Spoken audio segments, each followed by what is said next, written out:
له تېرو دوو اونیو راهیسې هېواد کې د روغتیا نړیوال سازمان 140 روغتیایي مرکزونه تړل شوي دي. افغانستان کې د روغتیا نړیوال سازمان ویلي د روانې مارچ میاشتې له 4 نیټې راهیسې د هېواد په 15 ولایتونو کې د دغه سازمان 140 روغتیایي مرکزونه د بودیجې کمښت له امله تړل شوي دي.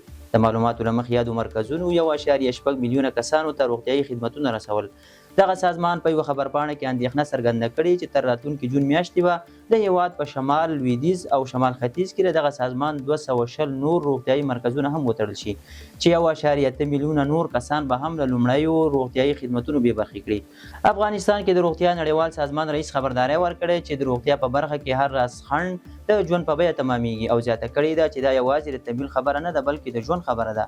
د یاد سازمان په وینا که چیرته د بودیجې کمښت همداسې دوام وکړي نو چارې به یې 80 سلنه په ټپه ودرېږي چې میلیونونه خلک به له مهمو روغتیایي خدماتو بې برخې شي.